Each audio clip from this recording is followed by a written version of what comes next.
तो पुरातात्विक स्रोतों के अध्ययन के क्रम में आज हम चर्चा करेंगे मध्यकालीन स्थापत्य के बारे में कि मध्यकालीन स्थापत्य जो है या मेडिवल आर्किटेक्चर जो है उसका विकास किस प्रकार से हुआ और किन कारणों से उसका विकास हुआ, ये हमारी चर्चा का मुख्य विषय रहेगा। और संपूर्ण मध्यकालीन स्थापत्य को कितनी शैलियों में हम बांट सकते हैं या कितनी शैलियां पाई जाती हैं मध्यकालीन स्थापत्य में, उसके बारे में चर्चा करेंगे।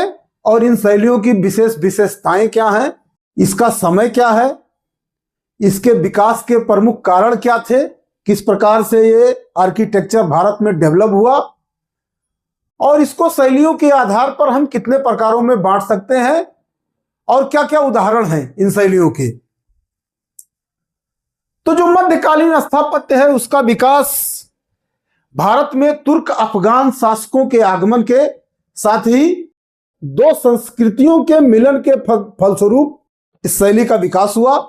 और इसका जो टाइम पीरियड है लगभग 1200 ईस्वी से लेकर के और 1700 ईस्वी के बीच का जो समय है इसको हम मध्यकालीन स्थापत्य के रूप में जानते हैं। और इसमें दो प्रमुख रूप से दो शैलियां पाई जाती हैं।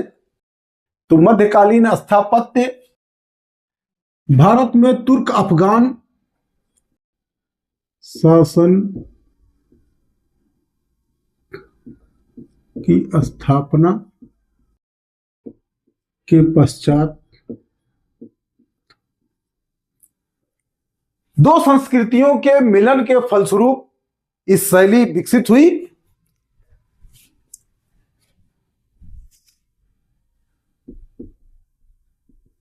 समय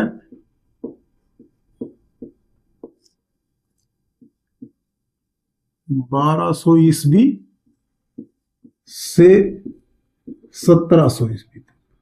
और भवन निर्माण कला में विभिन्नता के आधार पर इसको हम मुख्य रूप से दो प्रकार की शैलियों में विभाजित करते हैं, इंडो इस्लामिक शैली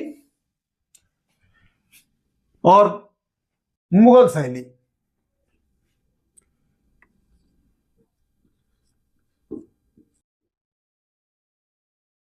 अगर शासन की विशेषता के आधार पर इसका वर्गीकरण किया जाए तो हम दूसरे शब्दों में यह कह सकते हैं कि सल्तनत कालीन शैली और मुगल कालीन शैली।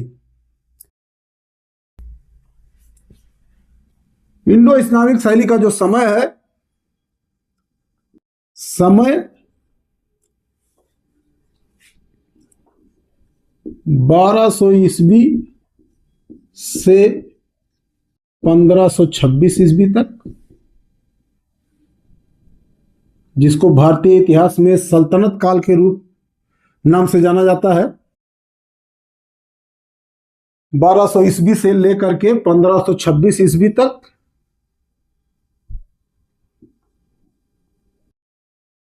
दूसरे शब्दों में इसको कहें सल्तनत काल।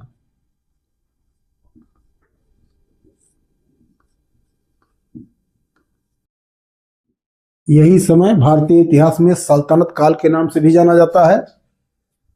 और मुगल शैली जो है उसका जो समय है वो 1526 ईस्वी से लेकर 1700।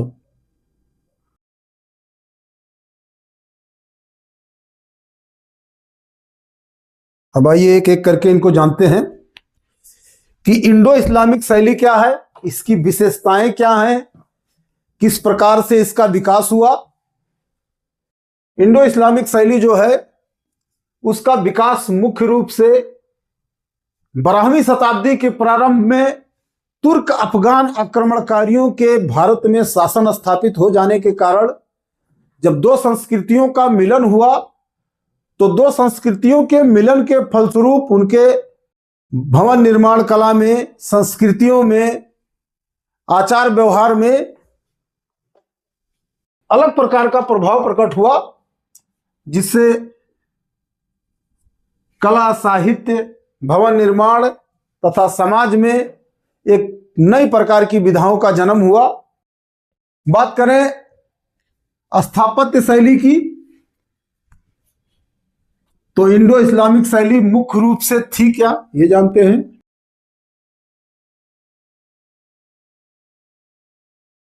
तो जो इंडो इस्लामिक शैली है वो मुख्य रूप से इस्लामिक संरचना तकनीक और भारतीय सजावट परंपरा का संयोजन थी।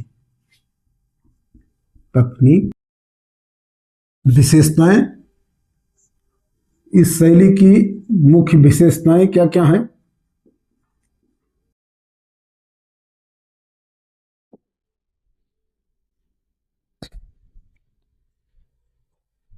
तो प्राचीन काल की जो शैलियां थी उनसे हट करके इंडो इस्लामिक शैली जो है इसकी विशेषताएं जो है, यानी अब स्थापत्य में गुंबदों, मीनारों और मेहराबों का प्रयोग होने लगा।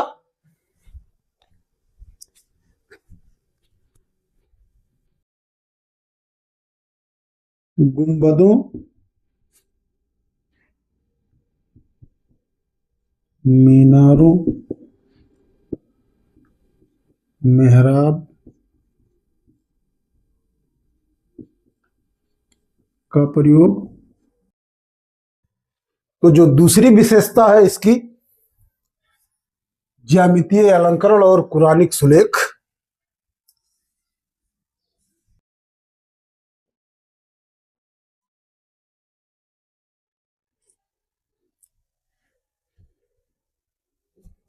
तीसरी विशेषता है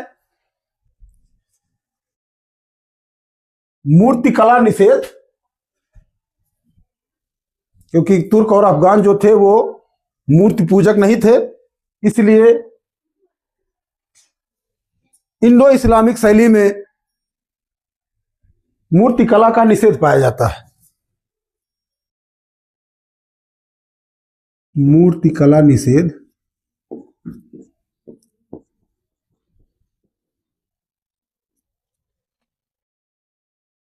और चौथी विशेषता है विशाल प्रांगण एवं ऊंचे प्रवेश द्वार।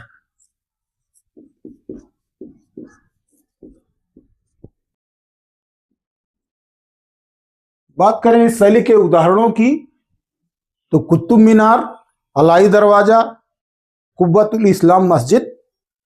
उदाहरण अलाई दरवाजा आदि। यानी सल्तनत काल में बनी हुई जितनी भी इमारतें हैं वो लगभग सभी इसके उदाहरण में लिखी जा सकती हैं, जिसमें कुतुब मीनार है, अलाई दरवाजा है, कुब्बतुल इस्लाम मस्जिद है। इस तरीके से सल्तनत कालीन में जो भी स्थापत्य से संबंधित निर्माण हुए वो सभी इस शैली के प्रमुख उदाहरण हैं। मध्यकाल स्थापत्य के अंतर्गत दूसरी जो मुख्य शैली है वो है मुगल शैली। और मुगल शैली मुख्य रूप से क्या थी?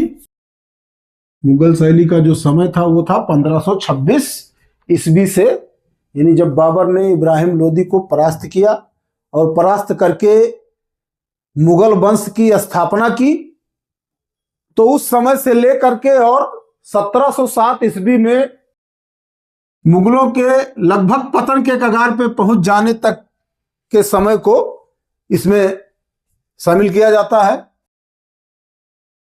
अब बात करते हैं मुगल शैली की कि मुगल शैली किस प्रकार से विकसित हुई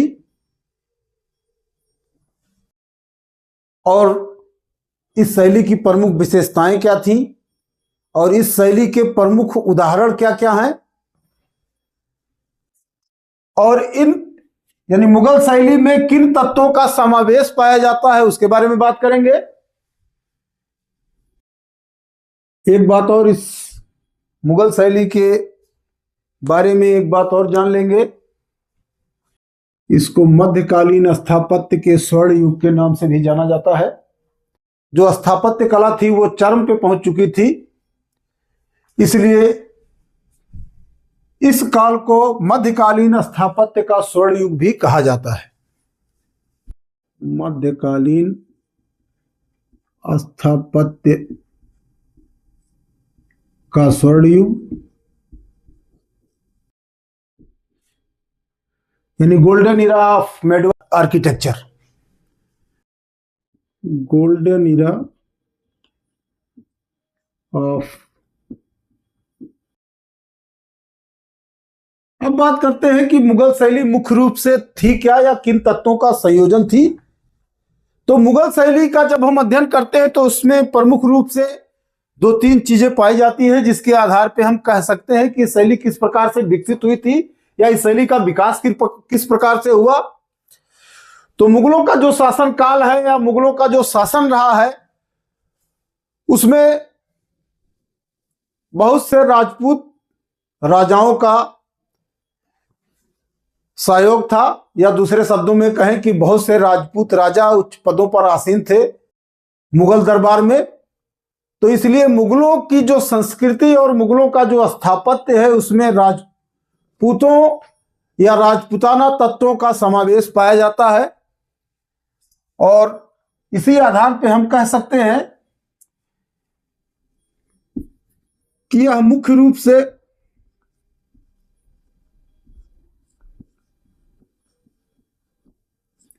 फारसी योजना, भारतीय अलंकरण और राजपूत स्थापत्य का समन्वय थी। फारसी योजना, भारतीय अलंकरण एवं राजपूत स्थापत्य का समन्वय। अब बात करते हैं शैली की विशेषताएं क्या थी। प्रमुख विशेषताएं जो इसको यानी इंडो इस्लामिक शैली से अलग करती हैं। तो पहला, इस काल में संगमरमर और लाल बलुआ पत्थरों का अत्यधिक प्रयोग हुआ है। संगमरमर एवं लाल बलुआ पत्थर का व्यापक उपयोग। दूसरी जो सबसे बड़ी विशेषता पाई जाती है मुगल कालीन स्थापत्य में वो इसकी समरूपता यानी सिमिट्री को लेकर के है।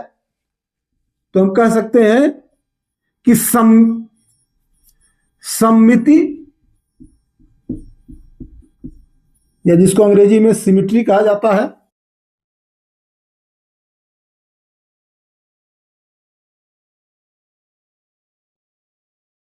तीसरा है चार बाग शैली।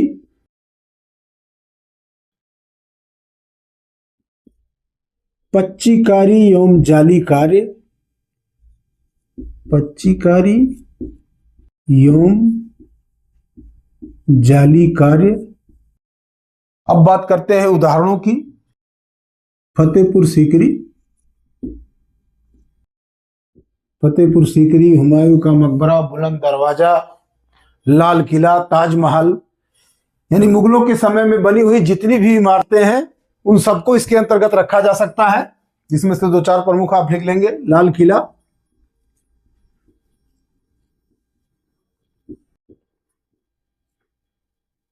ताजमहल, यानी इसको भारतीय स्थापत्य का चरमोत्कर्ष भी कहा जाता है। मध्यकालीन स्थापत्य का चरमोत्कर्ष दूसरे शब्दों में कह सकते हैं।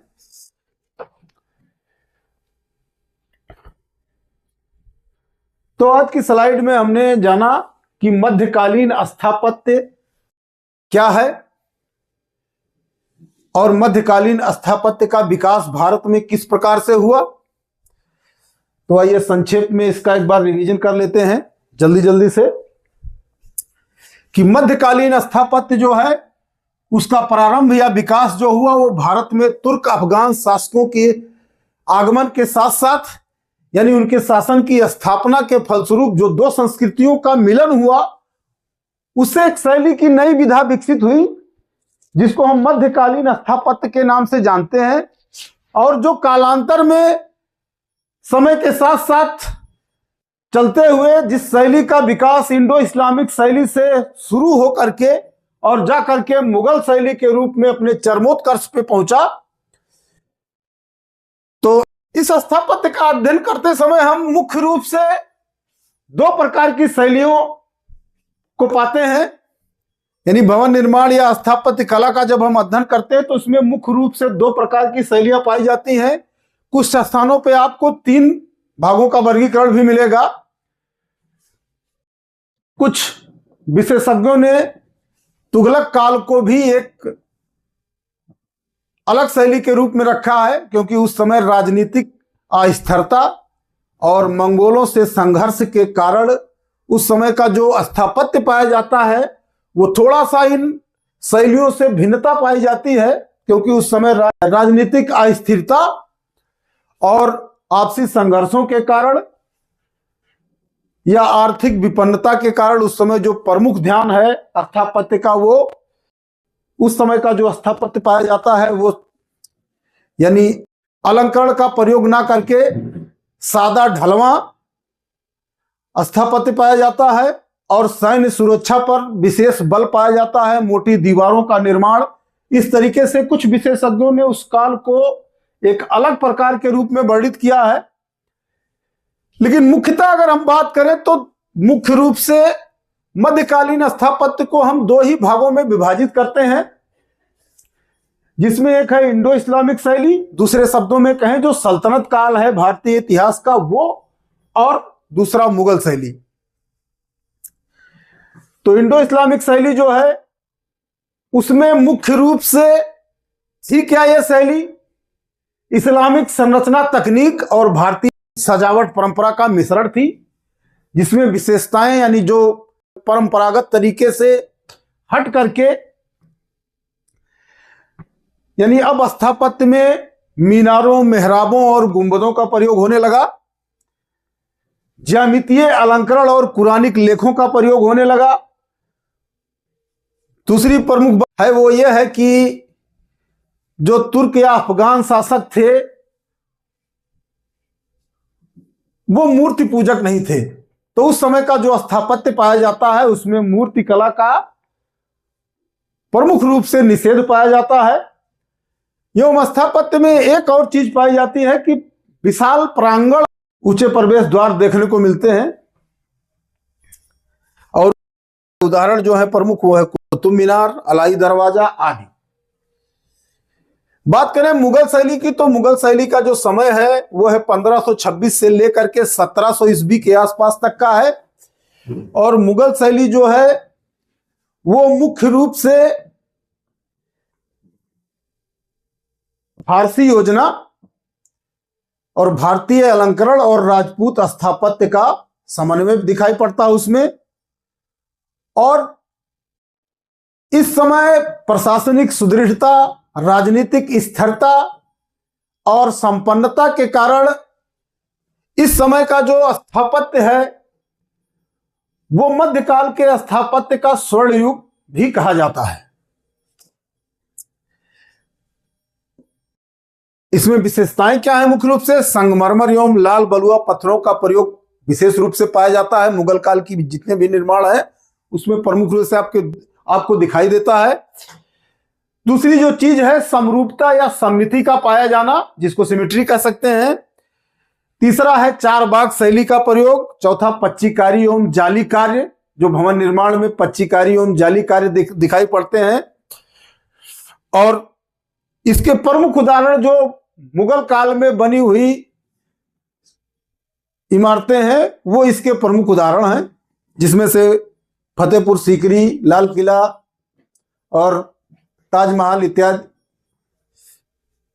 प्रमुख है। तो ये रहा हमारा आज का मध्यकालीन स्थापत्य के बारे में, यानी पुरातात्विक स्रोतों के अंतर्गत जो मध्यकालीन स्थापत्य या मेडिवल आर्किटेक्चर जो है, जिसके द्वारा हमको इतिहास के संदर्भ में जानकारी या ज्ञान प्राप्त होता है। अब इसके बाद हमारा अगला जो चैप्टर है वो है ब्रिटिश कालीन स्थापत्य। उसमें हम जानेंगे कि ब्रिटिश कालीन जो स्थापत्य है उसका प्रादुर्भाव किस प्रकार से हुआ और उसमें कौन कौन सी प्रमुख शैलियां पाई जाती हैं, क्या विशेषताएं हैं। तो मिलते हैं अगले स्लाइड में। और वीडियो अगर आपको पसंद आया हो तो वीडियो को लाइक करें और चैनल को सब्सक्राइब करें।